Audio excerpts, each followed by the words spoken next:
This is my third summer with Binkley. So I moved to Durham in May 2020, right as the pandemic was starting that spring. My wife and I moved to Durham in May 2020.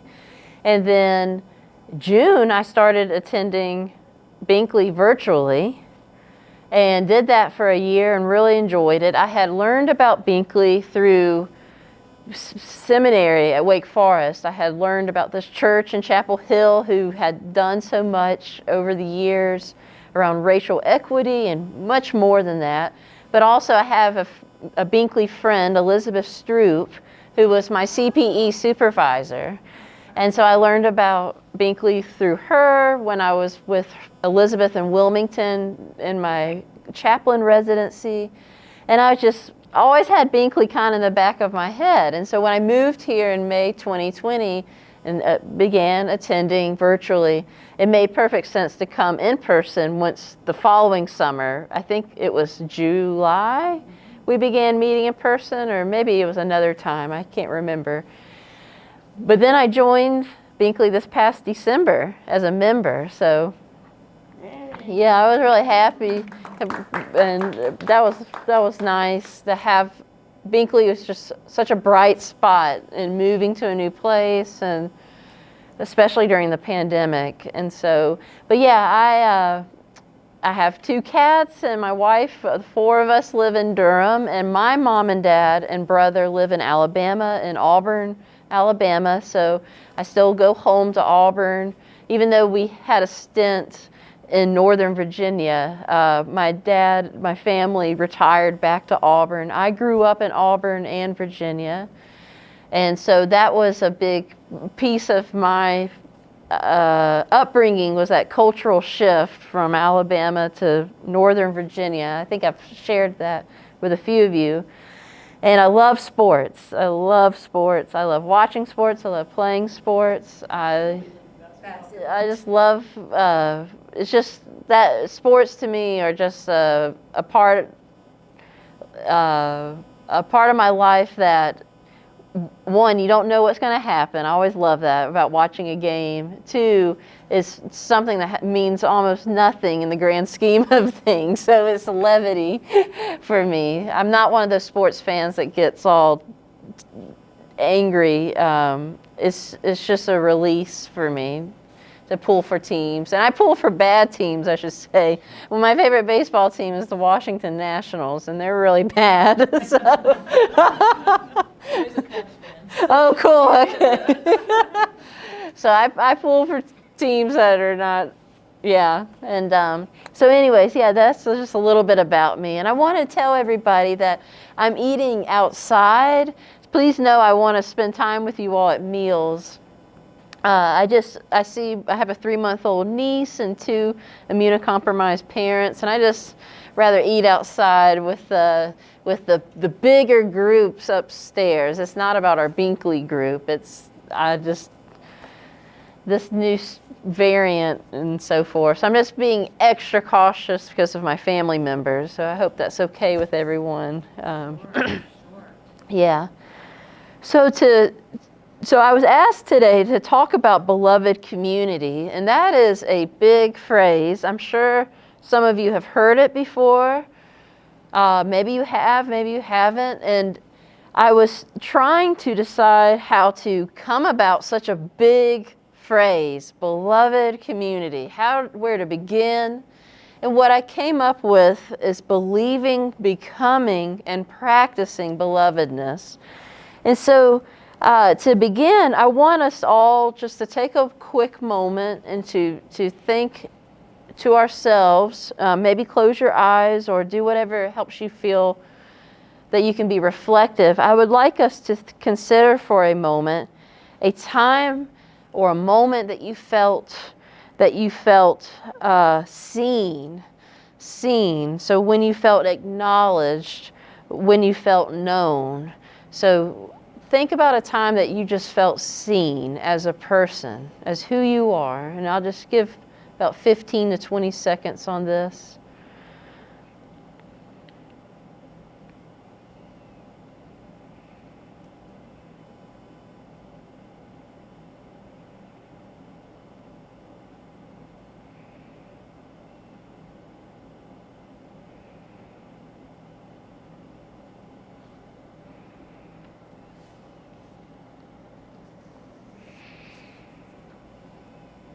Okay.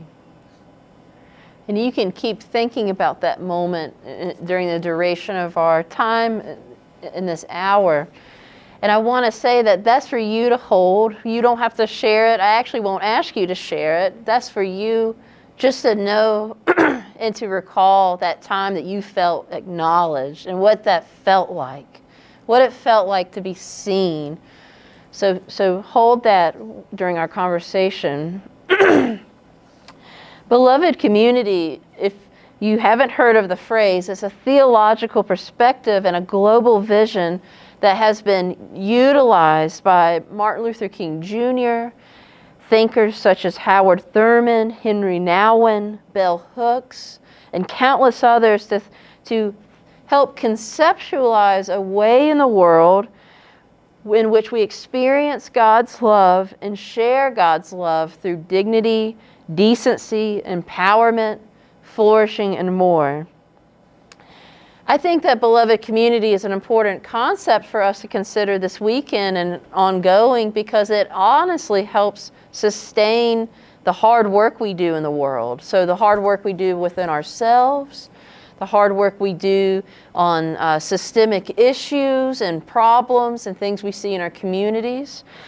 And once we get into beloved community, I hope we'll see how it can be the fuel to us growing closer to each other. The term beloved community was coined by an American philosopher, Josiah Royce. A lot of people think that Martin Luther King came up with the phrase, and so I say this, that Josiah Royce coined the term, and he really started us off this awesome development of of compassion and communal compassion.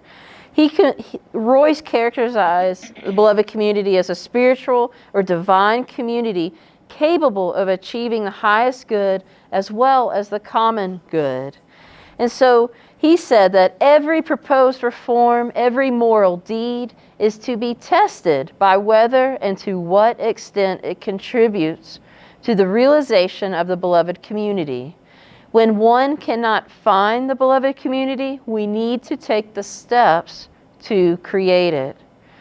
So Royce, this important person, this important thinker, thought that every individual can strive toward this goal of beloved community. And the more individuals that join this effort, this common effort, the greater the possibility of achieving it, and that he believed that it would lead to radical transformation of individuals and communities.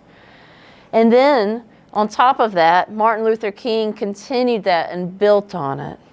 So this is an important phrase. It's a historic phrase. It's a cultural, it's a relevant phrase for today in our lives.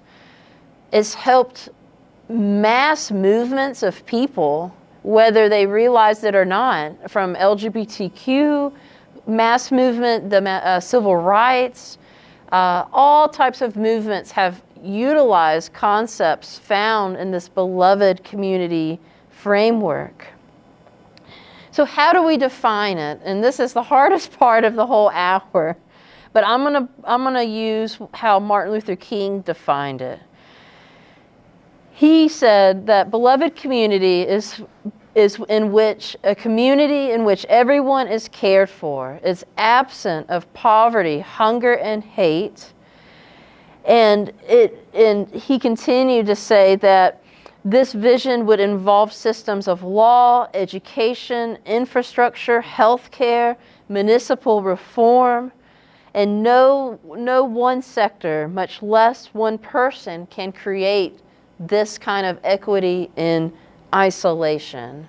So Josiah Royce and Martin Luther King, they were onto something. We can work our whole lives individually trying to create a better world and a better space, but our efforts, much like the efforts of Binkley Baptist, are so much more fruitful and productive and achievable. Our goals are much more achievable when we work together.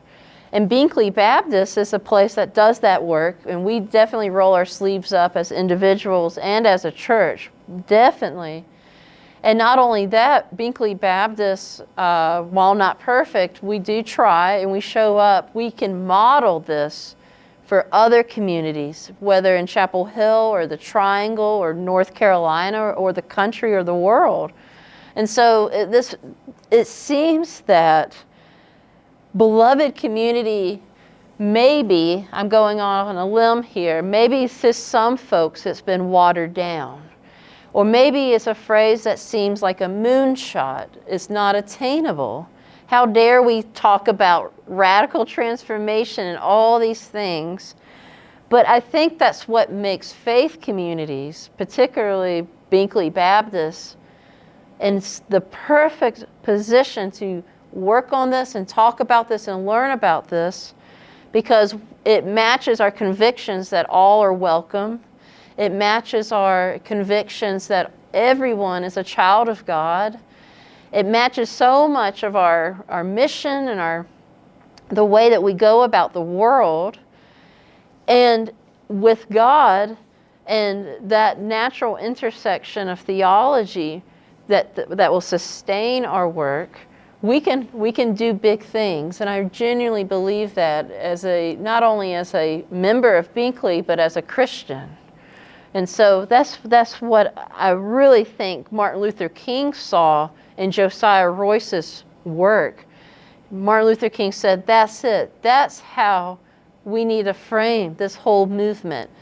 Nobody is equal until everybody's equal. And I can't have peace until you have peace. And you can't have peace until I have peace.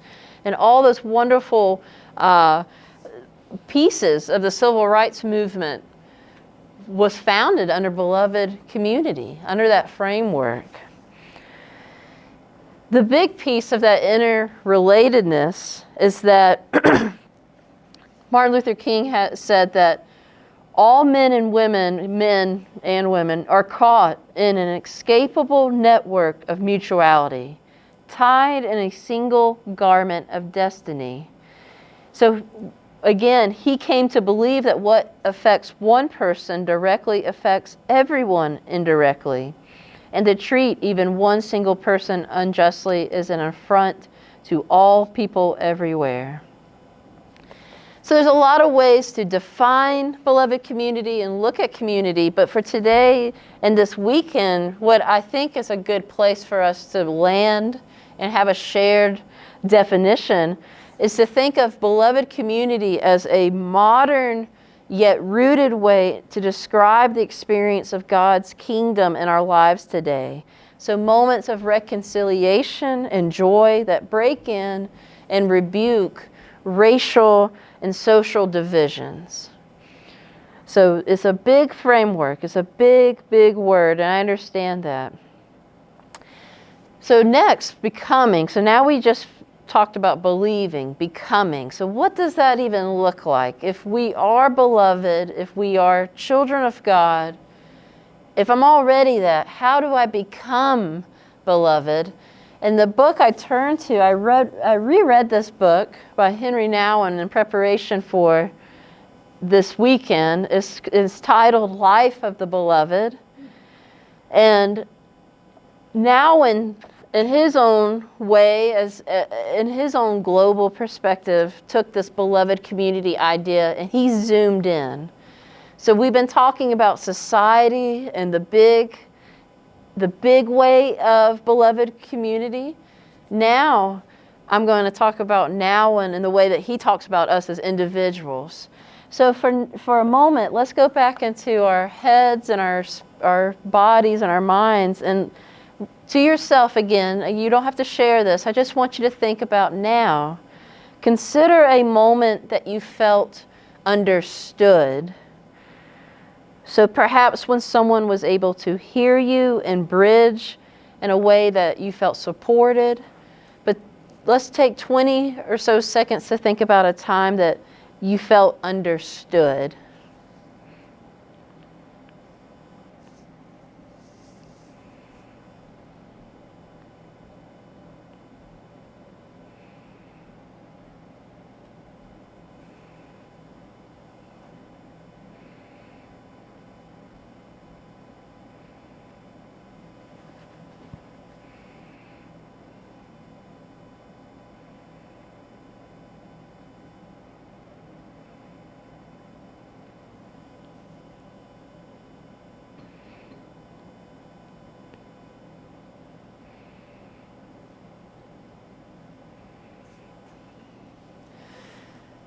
So when I say that Nouwen takes this big concept and he zooms in on it, you're probably wondering, what does she even mean by that? The big thing that I have been learning about beloved community and belovedness is that none of this will work, and none of this really ultimately matters if we cannot accept that we are beloved too. Meaning that I can't love others better if I don't accept God's love for myself, if I'm not anchored in the central truth that all of us are the beloved of God. And that's a hard thing to accept, and that's lifelong work if I'm understanding Nouwen's words, because all the messages that we hear in the world through parents and siblings and teachers and neighborhoods and communities, the ways that we have been loved and harmed, we have internalized that, right? And those messages become our script inside. We play back some of those words. And so it can be really difficult to say, well, God loves me, but really hold on to that when we have other realities that we are hearing instead, or I shouldn't say realities, other messages that we're hearing. Because sometimes we think to ourselves, well, I don't deserve that kind of love, or I haven't earned to be beloved.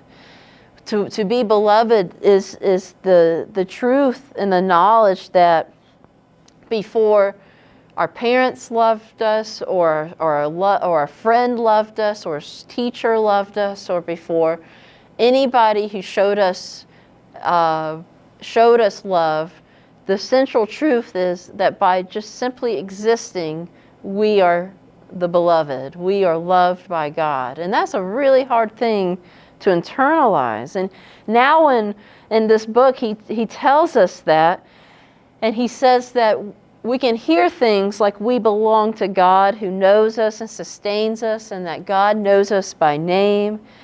And we can hear those things, yet other voices and other memories and other experiences can sometimes overtake that truth. And that's so hard. That's such a hard part of being human, isn't it?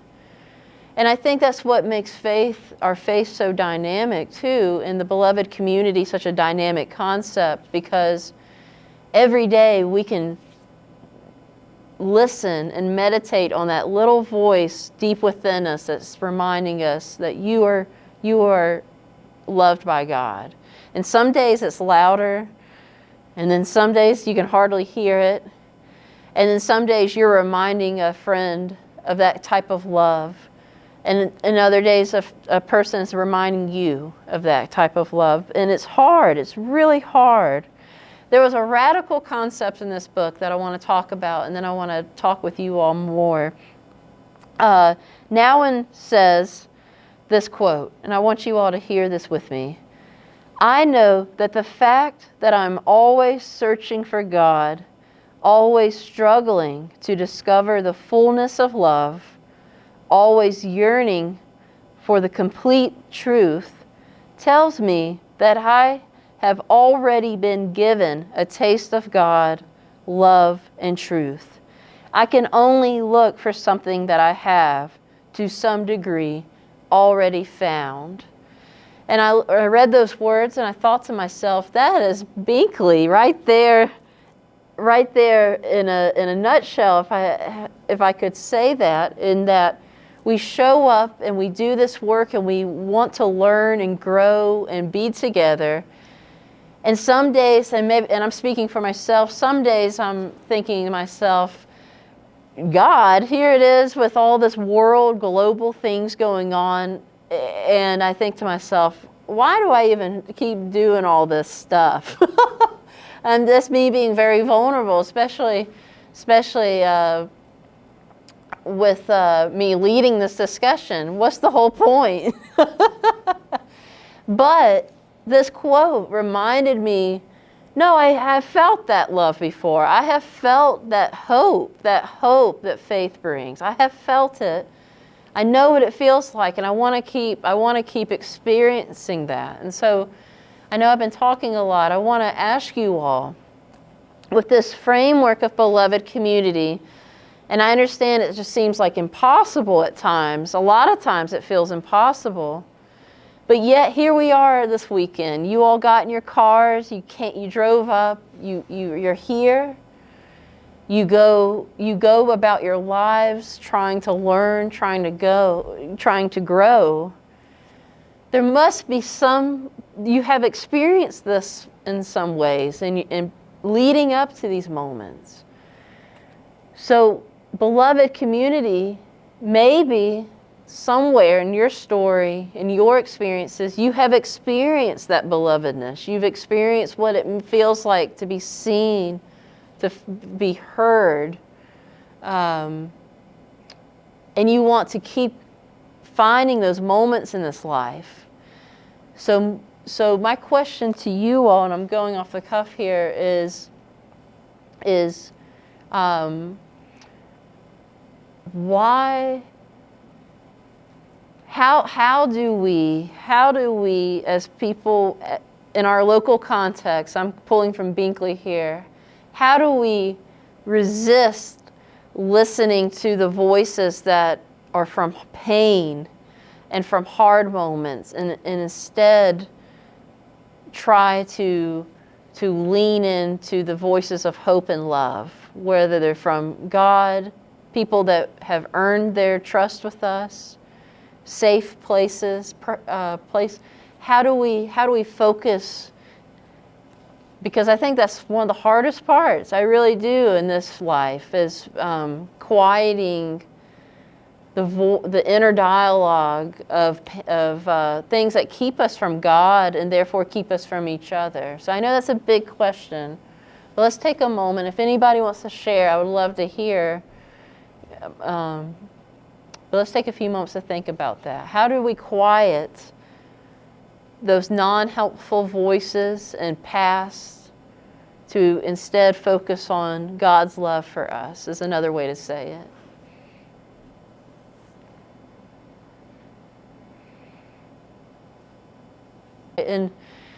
And we all know not everybody in the world can hear us the right way, or in a place where they can hear our story or have that kind of hold that kind of conversation.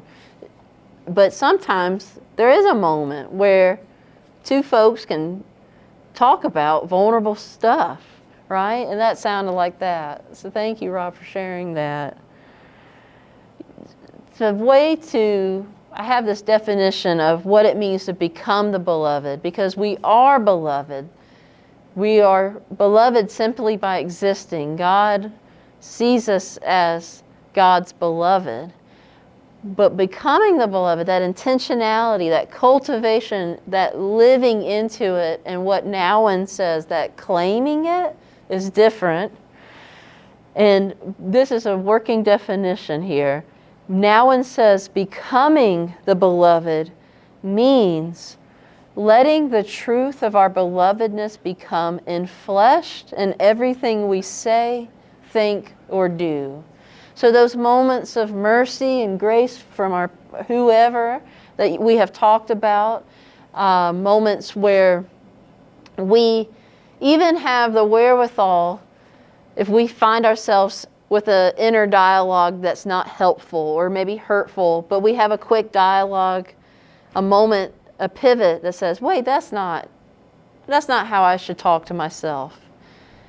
Those moments of grace, those moments of peace, those moments of hope, like anything related to that, that is the beloved voice talking to us, telling us, you don't have to be so hard on yourself. You don't have to have perfectionism.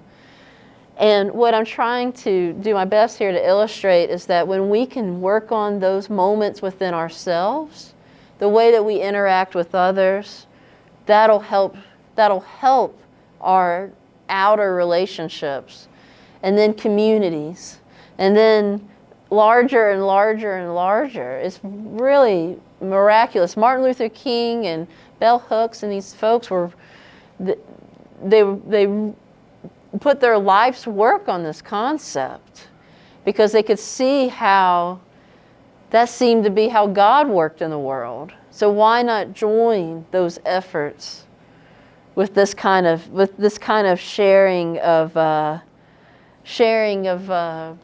belovedness? And so I think another way to think of this, becoming the beloved, is to close the gap between what I think about myself and what God knows of me. So I'm going to say that again. To close the gap between how I may feel about myself, how I may be hard on myself, how I may not trust myself on certain things, to instead close the gap and decide to intentionally choose the way God thinks of me, which is with mercy, which is with forgiveness, which is with grace, which is with love, which is with hope, which is with safety. And when I say safety, I'm talking about emotional safety. I'm talking about how we can take our darkest, hardest things to God, and we won't be judged or shamed or rebuked. We will be heard and seen.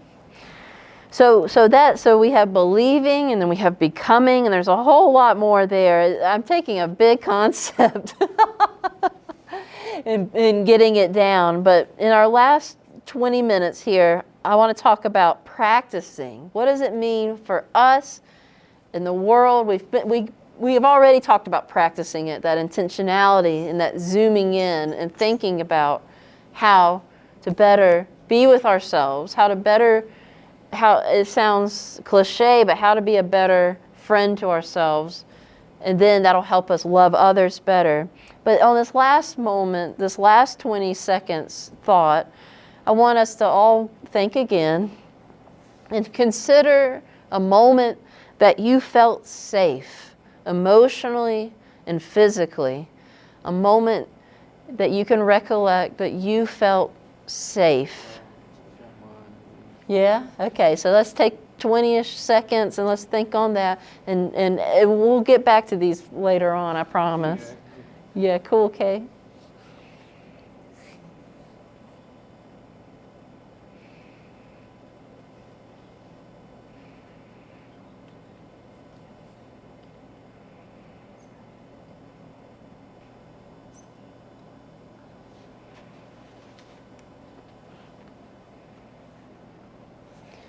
So practicing beloved community. So we talked about a lot. This has been a really packed longer than 30 minutes. And I understand that, I know, and I appreciate y'all hanging with me. I'm going to read you a Bell Hooks quote, who's a writer and an educator and so many things who we miss a lot in the world. Bell Hooks said that if we want a beloved community, we must stand for justice. So that is where we're going with this. And in Dr. King's words, he said, "The end is reconciliation. The end is redemption. The end is creation of the beloved community.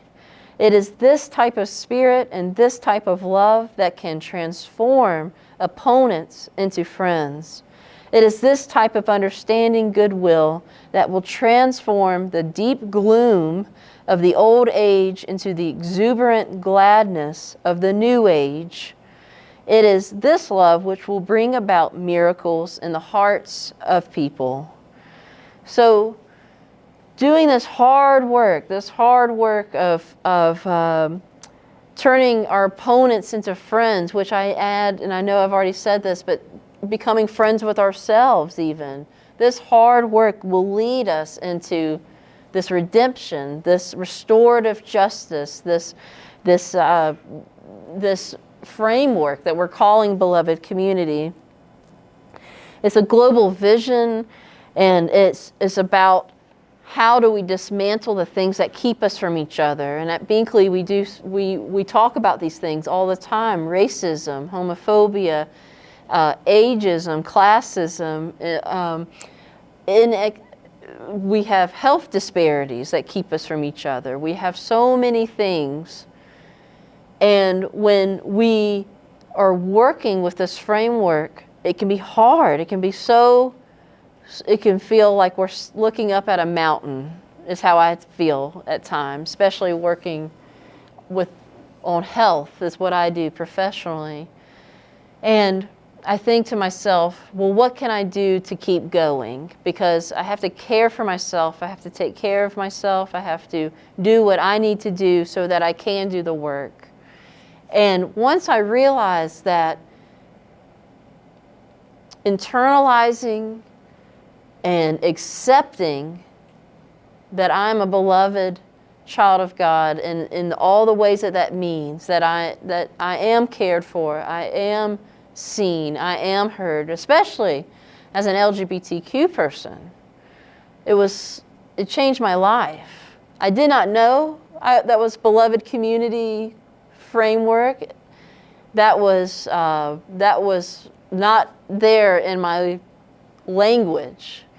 But once I accepted that truth, that I am the beloved, that it's not just Jesus, Jesus is not the only beloved, that we are all beloved, it became so much more real to me. And I don't believe that truth every day. There's hard days, and there's days I don't believe it. Or maybe I should say that I don't live like I believe it. I do believe it, but I don't live like I believe it, I should say.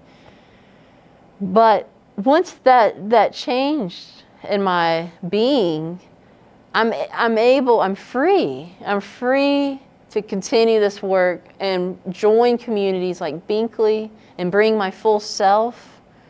I can show up in a much more authentic and vulnerable way and join and contribute and do this work. And it's not perfect. That's not at all what there's a lot of people who have written on the ways that Dr. King and other folks were not perfect.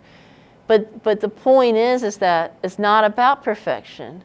It's about knowing that we are children of God. And so with that, I wanted to ask you all, why do you think that faith communities are so important in living this out, in doing this kind of modeling for the world? Does anybody have any thoughts on that, why we are in a unique position?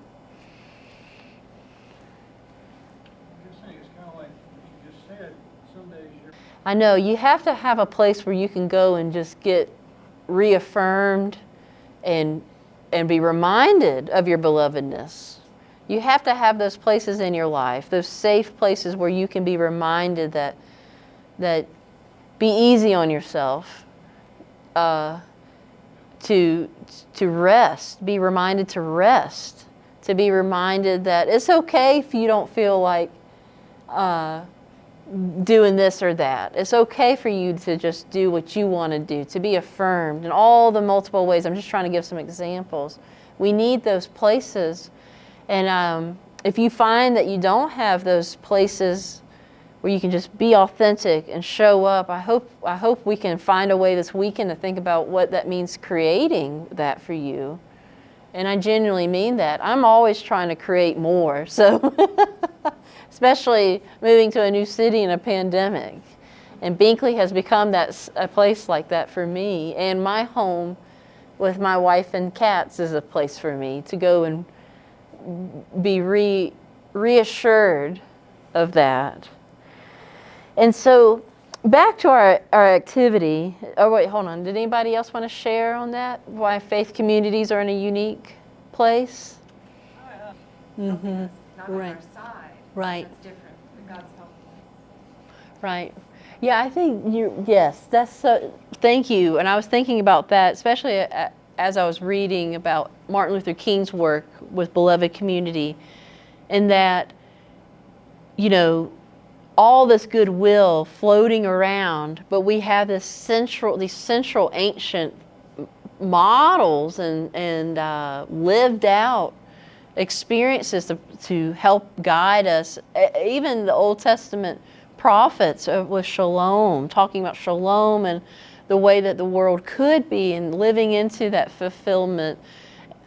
And, I think for me, that's why, as a millennial who goes to church, that's what keeps me coming to church.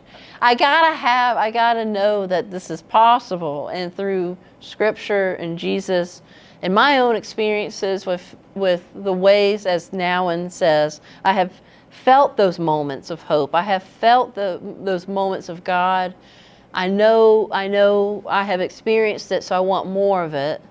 Is that lifelong pursuit. And so I joined communities like Binkley to live it out, to not only experience it, but live it out and hopefully provide it to others in our work around equitable community practices and building. So to close us, and we've got 10 minutes, but I want us to think about those questions I asked you all to think on. So we thought about a time we felt understood, a time that we felt seen, and then a time that we felt safe, emotionally and physically. And you feel free if you want to share any of those moments, but what I really want us to do with those 3 questions is to ask ourselves, what was similar about those experiences? Were there commonalities? And we'll get to the next step of that, which is how do we offer that to others? Okay, so when you felt understood, when you felt safe, when you felt seen, in all those moments, and hopefully you had them, I pray you have had them, that you can see some threads, some commonalities, and let's focus on that part. What were some similar parts of those experiences? Does anybody want to share those moments, or share what was similar? And I'll go first. I'll give you all a moment to think.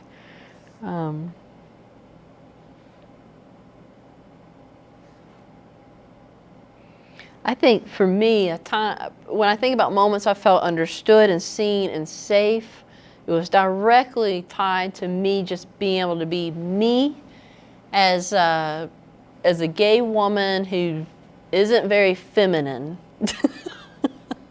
I like to wear what I like to wear and dress how I like to dress, and I'm just seen as Jessica. That's when I feel that at Binkley. If I feel like wearing a tie, if I feel like wearing this or that, I can just wear it and I feel safe doing that.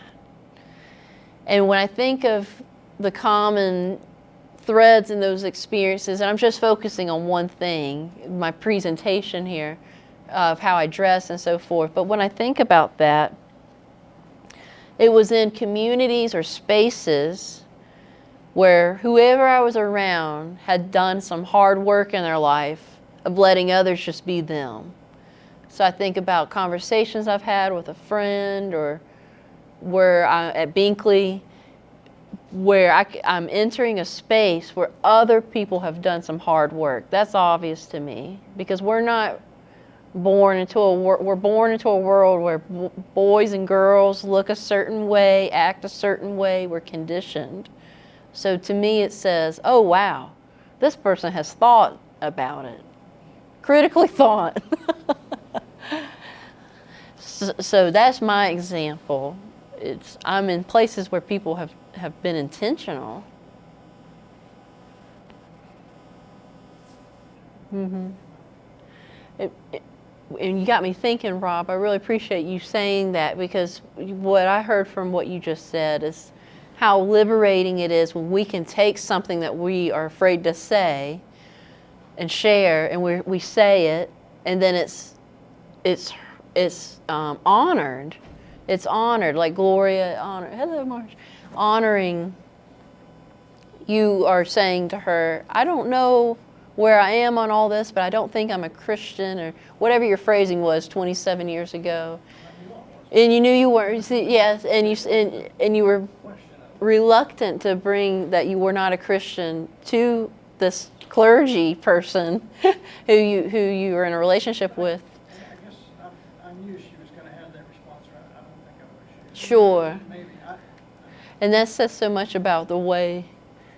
But it was very, very That sounds profound. That sounds profound. It's like that moment of vulnerability opened doors for you. You said your words to fall in love. And also what you're saying reminds me of moments where within ourselves, we're honest with ourselves.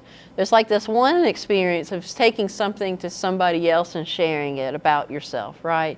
Because they have earned that space, or that you feel comfortable. They are a person that you can bring stuff to. But it's really hard to be honest with yourself in your own head, in your own soul and body.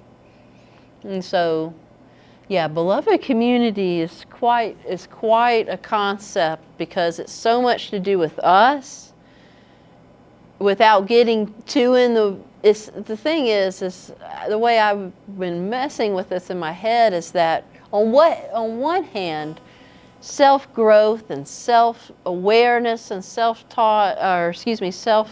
all these things, you can become too far zoomed in, right? But the beautiful part about beloved community is that the end goal is so that you can show up and do this hard work, so that you can show up and be with others in a more loving way. That's what I love so much about this framework, is that it's supposed to get you in your head, but out of your head and into your spaces, and model these things. And so, yeah, what was similar, and so when we think about in our minds, or in those moments that we were thinking of where we felt safe and heard and understood, we can also take the commonalities from those experiences and be that for others through Binkley, or through conversations with the health director of Orange County, or whatever space we find ourselves in. We can take those moments as a landing spot of like, oh, I know what it feels like to be understood. I should try to provide that for this person who's in need of that. Or, oh, I remember what it felt like to be safe with myself. Oh, yeah.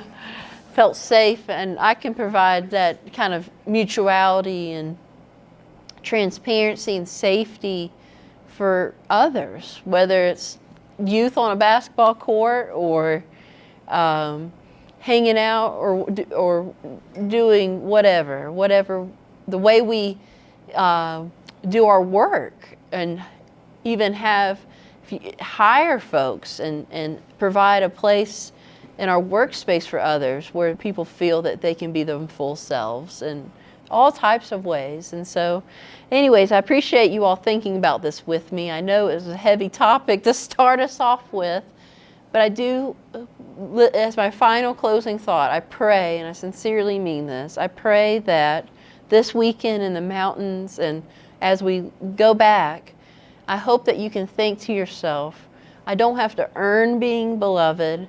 I don't have to do the right things to be beloved. I don't have to convince myself that I'm beloved. I simply am, because I am beloved. And I pray that you all can remember that no matter where you are emotionally or mentally. I know we have a lot going on. We all have so much going on. But just simply by existing, you are loved by God, and you have a church family that loves you. And it's true. Thanks, Stephanie, for inviting, and Amy for inviting me.